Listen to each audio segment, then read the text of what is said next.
मीत तुम्हारा अन्नदाता, पग पग पर है संग तुम्हारे अन्नदाता। लहू किसानों का बन के पसीना सींचता है धरती का सीना। मेहनत का तेरी हक दिलवाने, नई तकनीक नई खोज बताने। पशुधन को गुणवान बनाना, पौध सुरक्षा को सिखलाना, खेती के सब गुर समझाने, भारत का सरताज बनाने। आठों पहर है संग तुम्हारे अन्नदाता, अन्नदाता। नमस्कार, मैं हूं शुभ मिश्रा और आप सभी दर्शकों का अन्नदाता कार्यक्रम में स्वागत करती हूं। हमारे देश का किसान जन का पोषक है, वह श्रम का देवता है, अन्नदाता है और उसमें ही भारत की आत्मा निवास करती है। ऐसे ही किसानों की प्रगति के लिए हम खेती बाड़ी से जुड़ी हुई बहुत सी नई लाभकारी जानकारियां हर रोज सुबह लेकर आते हैं। तो चलिए कार्यक्रम शुरू करने से पहले देखते हैं क्या है आज अन्नदाता में।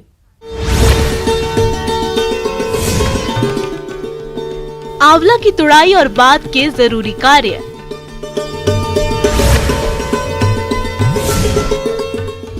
धनिया की करे वैज्ञानिक तरीके से खेती।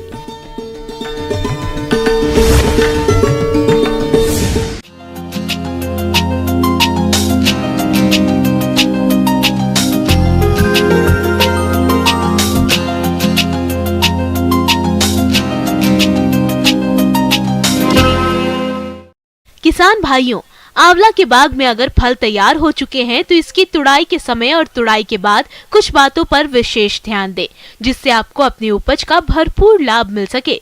तो तुड़ाई के समय और तुड़ाई के बाद आप कौन कौन सी बातों को ध्यान में रखें, इस बारे में जानकारी के लिए देखिए यह विशेष प्रस्तुति।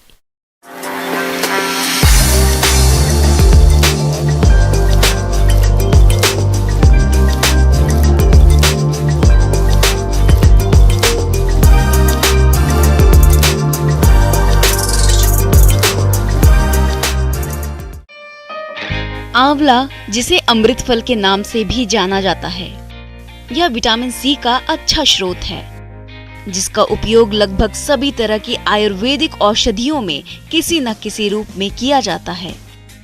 आंवला और इससे बनने वाले उत्पादों की मांग दिन प्रतिदिन बढ़ने से इसकी खेती करने में किसानों का रुझान भी बढ़ता जा रहा है। लेकिन देखने में आता है कि कुछ किसान भाई फलों की तुड़ाई और इसके बाद के कार्य को ठीक तरह से नहीं करते हैं, जिस कारण उन्हें अपनी उपज का अच्छा बाजार भाव नहीं मिल पाता। अक्सर किसान भाई आंवले के फलों की तुड़ाई हाथ से करते हैं, लेकिन हाथ से तुड़ाई बड़े वृक्षों और बड़े बागों में संभव न होने के कारण बांस से बनी सीढ़ियों पर चढ़कर तुड़ाई की जाती है। फलों को सुबह तोड़ना चाहिए और प्लास्टिक के क्रेट्स में रखना चाहिए।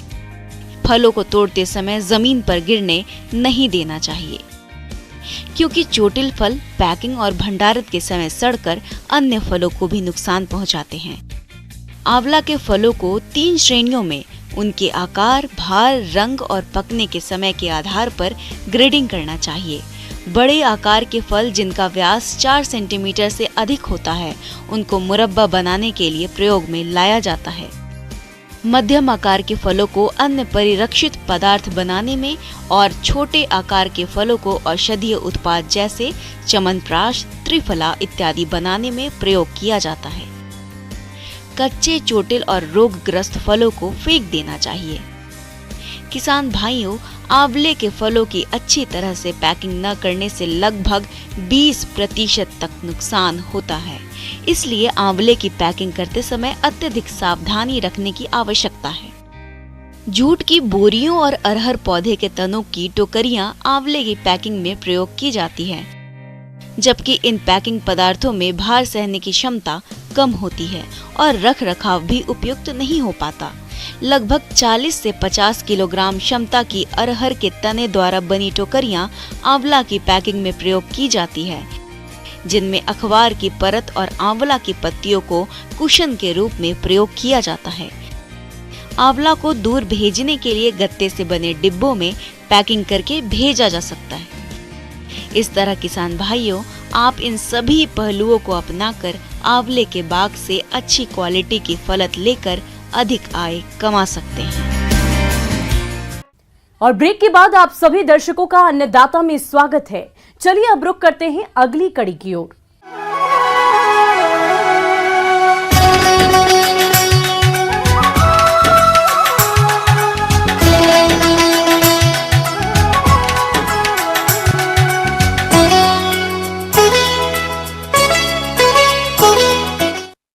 किसान भाइयों, धनिया की खेती पूरे देश में की जाती है। इसकी पत्तियां स्वाद बढ़ाने और दाना मसाले के लिए प्रयोग किए जाते हैं, जिसके चलते इसकी बाजार में मांग सालों भर बनी रहती है। तो आप इसी लाभ को देखते हुए धनिया की खेती से अधिक उत्पादन लेने के लिए इसकी बुआई के समय कौन कौन सी बातों का ध्यान रखें, इसकी समस्त जानकारी दे रहे हैं वरिष्ठ कृषि वैज्ञानिक डॉक्टर मृगेंद्र सिंह।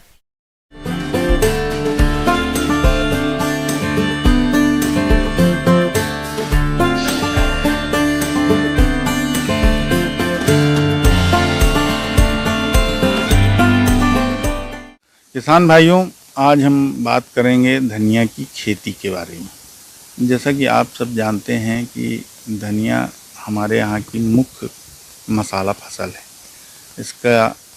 इसकी पत्तियाँ और इसके बीज दोनों मसाले के तौर पर उपयोग किए जाते हैं। धनिया का पौधा आप लोग जैसा कि जानते हैं कि ये शीतोष्ण, मतलब जो ठंड की फसल अपन एक तरह से कह सकते हैं कि ठंड की फसल है। तो किसान भाई, इसकी बुआई का समय जैसा कि है कि अक्टूबर के मध्य से अपन नवंबर तक इसकी बुआई कर सकते हैं। खेत की तैयारी के समय एक जुताई मिट्टी पलटने वाले हल से और 2 जुताइयां देशी हल या कल्टीवेटर से करने के बाद पाटा लगाकर खेत को समतल कर लेना चाहिए। अब बात आती है खाद और उर्वरक प्रबंधन की। तो जैसा कि 10 से 15 टन FYM प्रति हेक्टेयर के हिसाब से इसको पहले मिला देना चाहिए। साथ में किसान भाई जैसा कि जानते हैं कि इसमें फास्फोरस, पोटेशियम हमको बेसल डोज के तौर पर ही दे देना चाहिए और नाइट्रोजन की आधी मात्रा हमको शुरू में देना चाहिए और पहली पत्ते की कटाई होने के बाद और सिंचाई करने के बाद हम इसमें बाकी आधी की मात्रा डाल सकते हैं। अपन रबी में जब फसल लेते हैं तो इसके बीजों में अच्छी सुगंध रहती है और इनकी क्वालिटी अच्छी रहती है। तो उसके हिसाब से अपने किस्में भी हैं, जैसे सिम्पो S33, RCR 684 और RCR 435। ये ख़ास तौर से बीजों के लिए ये बहुत अच्छी किस्में हैं और इनका इसके लिए उपयोग किया जाता है। दूसरा जो है कि अगर हमको पत्ती भी चाहिए और बीज भी चाहिए तो उसके लिए जो किस्में हैं JD1 और RCR 480 और गुजरात धनिया 2 है। ये सबसे अच्छी डुअल पर्पज किस्में हैं। साथ में अगर सिर्फ हम पत्ती के लिए खेती करते हैं तो उसके लिए गुजरात धनिया 2 और RCR 728 बेहतर किस्में हैं। जहाँ तक बीज दर की बात है तो हमारे खेत में अगर नमी अच्छी है तो हम इसके लिए 20 से 25 किलो पर हेक्टेयर के हिसाब से बीज रखते हैं और अगर नमी कम है तो हमें थोड़ा सा बीज दर ज़्यादा रखना चाहिए। 25 से 30 किलो प्रति हेक्टेयर के हिसाब से हम इसकी बुआई कर सकते हैं। किसान भाइयों, बीज को हमेशा किसी प्रमाणित संस्था से ही खरीदना चाहिए और बीज को बोने से 8 से 10 घंटे पहले पानी में भिगा देना चाहिए। साथ ही भूमि जनित रोगों से बचाने के लिए मैकोजेब 3 ग्राम दवा से प्रति किलोग्राम बीज को उपचारित करना चाहिए। इसमें रो टू रो जो डिस्टेंस है वो करीब 30 सेंटीमीटर के आसपास रखना चाहिए। ये खेत की मिट्टी और किस्म के अनुसार ये चीज़ वेरी कर सकती है। किसान भाइयों, धनिया की जो खेती है इसमें 4 से 5 सिंचाई की आवश्यकता होती है। ये डिपेंड करता है कि आपकी खेत की ज़मीन कैसी है, उसकी जल धारण क्षमता कैसी है। तो खेत में आप नमी का स्टेटस देखते रहें, नमी की स्थिति देखते रहें और उसके हिसाब से 4-5 सिंचाई इसमें लगती है। मुख्य रूप से इसमें जो समस्या है वो आती है खरपतवार नियंत्रण की। तो किसान भाई, जैसा कि आप जानते हैं, बुआई के तुरंत बाद इसमें हम स्टाम्प एक्स्ट्रा या पेंडामेथिलिन जो स्टाम्प 30 के नाम से आता है, 1 किलो प्रति हेक्टेयर के हिसाब से उसका उपयोग कर सकते हैं। पर किसान भाइयों को कोशिश ये करनी चाहिए कि चूँकि हम इसकी पत्तेदार सब्जी के लिए उपयोग करते हैं, सीधे इसका कंजम्पशन करते हैं, तो हमें केमिकल का उपयोग कम से कम करना चाहिए और हाथ से निदाई गुड़ाई इसके लिए बेहतर होती है। तो इसमें 1 से 2 निदाई गुड़ाई की आवश्यकता होती है। और ब्रेक के बाद एक बार फिर से आप सभी दर्शकों का अन्नदाता कार्यक्रम में स्वागत है। बढ़ते हैं अगली प्रस्तुति की ओर।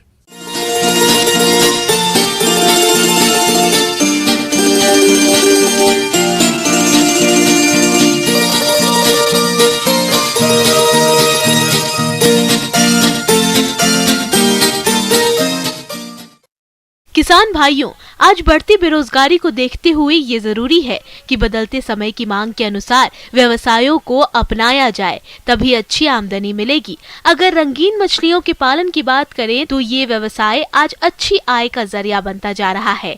अगर आप भी रंगीन मछलियों का पालन करना चाहते हैं तो इसकी शुरुआत आप कैसे करें, इस बारे में जानकारी दे रहे हैं डॉक्टर मुकेश कुमार।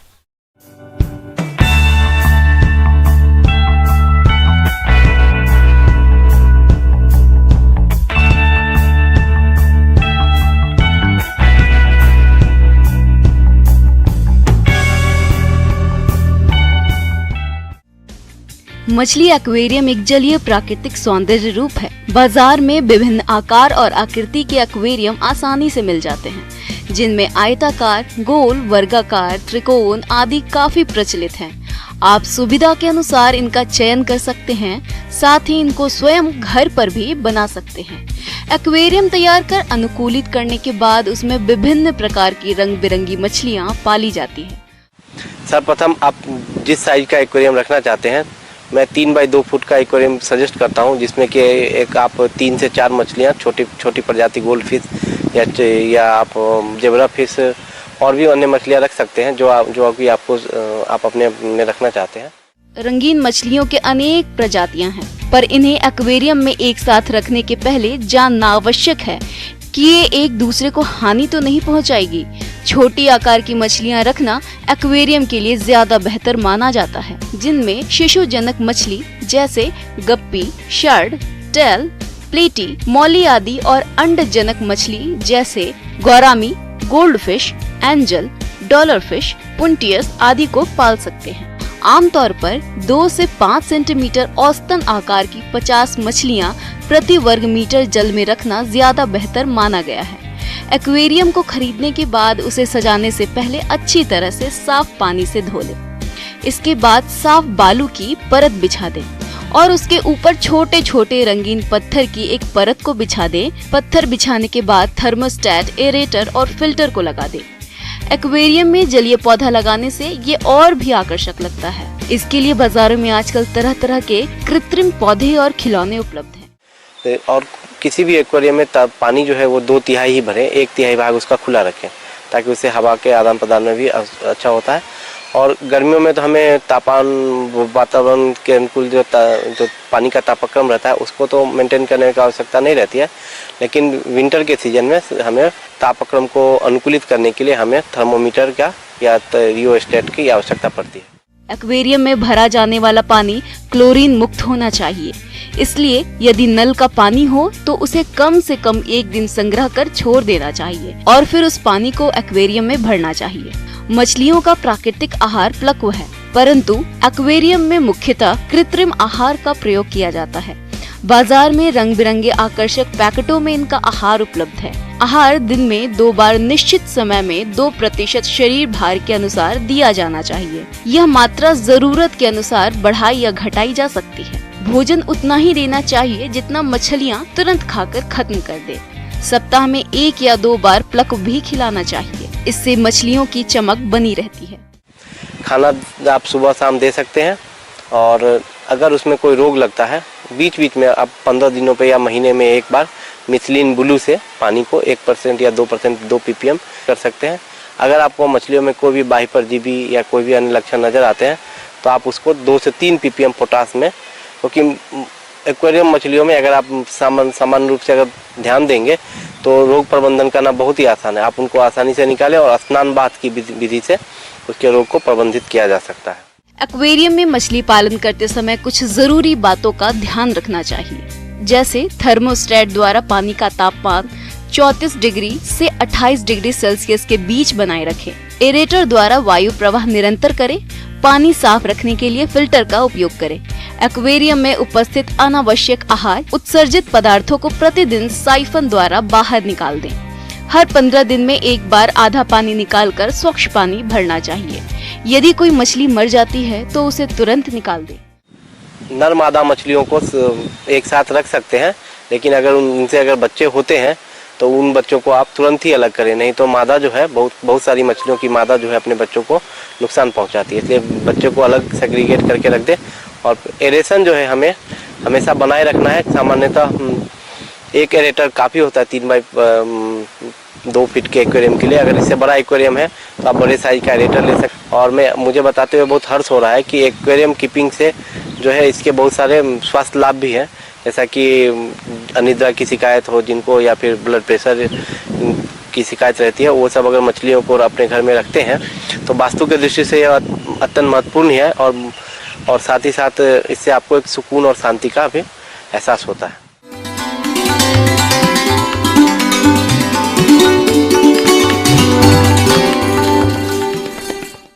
अन्नदाता हेल्पलाइन निशुल्क फोन संपर्क सेवा के माध्यम से आपके द्वारा पूछे गए प्रश्नों में से 1 या 2 महत्वपूर्ण प्रश्न को हम अपने कार्यक्रम में शामिल करते हैं।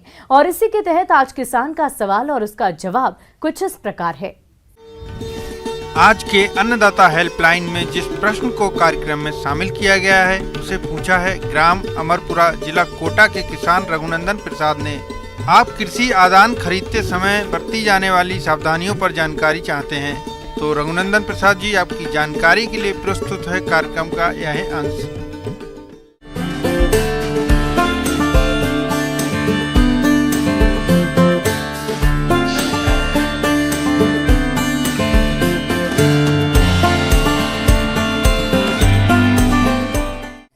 हमारे किसान बहुत भोले होते हैं और ज़्यादा पढ़े लिखे भी नहीं होते हैं, तो दुकानदार उनको बेवकूफ़ बना देते हैं। तो मैं उनको ये कहना चाहूँगा कि कोई भी बीज खरीदे, खाद खरीदे, दवाई खरीदे तो अपने निकट के जो एग्रीकल्चर डिपार्टमेंट का ऑफिस हो, चाहे अपने KVK का ऑफिस हो, चाहे कोई कॉलेज हो, उनमें वैज्ञानिक कार्यरत रहते हैं, उनसे संपर्क ज़रूर करें और उनसे राय लेके और सही चीज़ें खरीदें। क्योंकि कई चीज़ें होती है जो बैन करी हुई होती है, उनको उपयोग नहीं करना चाहिए, लेकिन मार्केट में उपलब्ध हो जाती है और वो परचेज कर लेते हैं। तो सबसे पहली बात ये ध्यान रखें, जैसे आपको बीज खरीदना है, खाद खरीदना है, तो जिस दुकान के पास लाइसेंस हो इनको बेचने का, जो राजस्थान सरकार का एग्रीकल्चर डिपार्टमेंट है वो क्षेत्रवार लाइसेंस जारी करता है बीज बेचने का, खाद बेचने का, और जो इंसेक्टिसाइड है बेचने का। दुकानदार तभी बेच सकता है जब उसके पास उसको बेचने का अधिकृत लाइसेंस हो। ये सबसे पहली बात है। यदि वो लाइसेंस नहीं है तो आप उस दुकान से कुछ भी ना लें, क्योंकि जब आप बाद में क्लेम करेंगे तो कोई भी क्लेम नहीं मिलता है बाद में। किसान भाइयों, बीजों को खरीदने से पहले यह सुनिश्चित कर ले कि आपको किस फसल की कितने क्षेत्र में खेती करनी है, उसी के अनुरूप आप बीज की खरीदारी करें। अनावश्यक और अत्यधिक मात्रा में बीज की खरीदारी नहीं करें। यदि आपको बीज उत्पादन करना है तो आधार बीज हेतु प्रजनक बीज की आवश्यकता पड़ेगी। उसी तरह यदि प्रमाणित बीज का उत्पादन करना है तो आधार बीज की आवश्यकता पड़ेगी। इसके लिए विभिन्न तरह के बीजों के पैकेट के ऊपर विभिन्न रंगों के टैग लगे रहते हैं। उसे देखकर आप बीज की श्रेणी की पहचान कर सकते हैं। जैसे आधार बीज के लिए सफेद टैग का प्रयोग किया जाता है, उसी तरह प्रमाणित बीज के लिए नीले रंग के टैग का प्रयोग किया जाता है और प्रजनक बीज के लिए सुनहरा पीले रंग के टैग का प्रयोग किया जाता है। अच्छी गुणवत्ता वाला जो बीज खरीदें या खाद खरीदें, उर्वरक खरीदें या दवाई खरीदें, अच्छी कंपनियों को खरीदते हैं। और बैग को या उसके कार्टून में एक्सपायरी डेट भी देख लें आप, क्योंकि उसमें क्या डेट लिखी होती है कि कब तक काम ले सकते हैं। और जो पैकिंग है, पैकिंग को भी देख ले, वो खुली पैकिंग ना हो। जैसे बीज का बैग है तो सिला हुआ हो, उस पर टैग लगा हुआ हो, उस पर लिखा हुआ कौन सा बीज है, उसकी गुणवत्ता क्या है, सर्टिफाइड है, फाउंडेशन है, न्यूक्लियस है, वो टैग लगे होते हैं बैग पे। बीज खरीदे और कोशिश ये करे सर्टिफाइड जो बीज मिलते हैं वही खरीदे, उसके टैग पे लिखा रहता है किस तरह का सर्टिफाइड बीज है। और बिल अवश्य ले, क्योंकि बिल से ही आप क्लेम कर सकते हो। जैसे कोई बीज लिया, उसमें कोई समस्या आ गई तो आप कोई दावा करते हो, क्लेम करते हो, तो बिना बिल के आप क्लेम नहीं कर पाओगे। तो बिल हर हालत में उससे बिल ले और बिल में देख ले वो जो फर्म से आप ले रहे हैं, जिस दुकान से ले रहे हैं, उसी का नाम है क्या। कई क्या करते हैं, बिल तो दूसरे का, दुकान दूसरी, और वो बेचते रहते हैं। बिल में फर्म का नाम देखें, उसका रजिस्ट्रेशन नंबर देखें, उसका जीएसटी नंबर देखें। तो ये सब चीज़ें देखें, तब आपको मालूम पड़ेगा भाई ये सही जगह से हमने जो सामान परचेज किया है वो सही जगह से किया है। किसान भाइयों, अब आइए बात करते हैं उर्वरक खरीदते समय ध्यान देने योग्य बातें। तो उर्वरक को भी बीज की तरह विश्वसनीय और प्रमाणित संस्था से ही खरीदें, क्योंकि उर्वरकों में आजकल मिलावट की काफी शिकायत मिल रही है।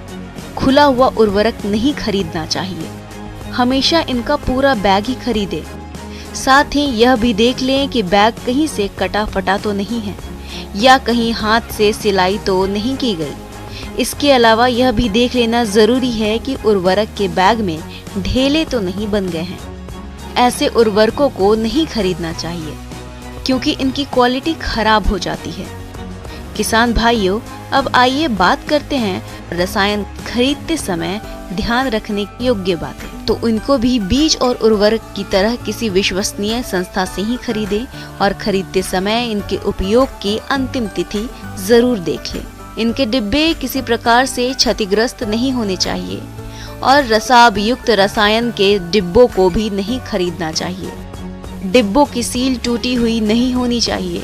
ध्यान रखें, बीज, उर्वरक और रसायन खरीदते समय दुकानदार से पक्की रसीद लेना ना भूलें, जिस पर खरीद का दिनांक, खरीद की गई वस्तु का नाम, मूल्य, बेच नंबर और उपयोग की अंतिम तिथि आदि सभी सूचना रसीद पर लिखी हुई होनी चाहिए।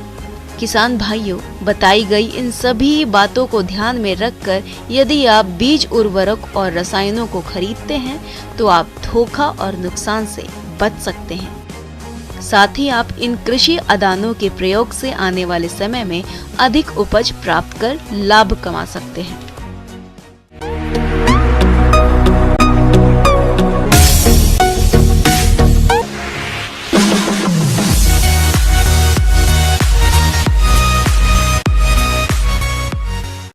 और आइए अब एक नजर डालते हैं राज्य की कुछ चुनी हुई मंडियों के प्रमुख फसलों के बाजार भाव पर।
किसान भाइयों, अन्नदाता आपकी सेवा के लिए संकल्परत है। कृषि संबंधित समस्या और सुझाव के लिए आप हमें इस पते पर संपर्क कर सकते हैं। प्रोड्यूसर अन्नदाता news 18 Rajasthan, Ramoji film city, Hyderabad 501512। साथ ही आप हमें ईमेल भी कर सकते हैं। हमारा ईमेल है p18annadatarajasthan@nw18.com। इसके अतिरिक्त आप हमें निःशुल्क हेल्पलाइन नंबर 180088921663 पर सोमवार से लेकर शनिवार सुबह 10 बजे से शाम 4 बजे के बीच संपर्क कर सकते हैं। किसान भाइयों, अब समय हो रहा है आपसे विदा लेने का, तो हमारी अन्नदाता टीम को दीजिए इजाजत। कल फिर आपसे मुलाकात होगी कृषि संबंधित कुछ और महत्वपूर्ण जानकारियों के साथ। नमस्कार।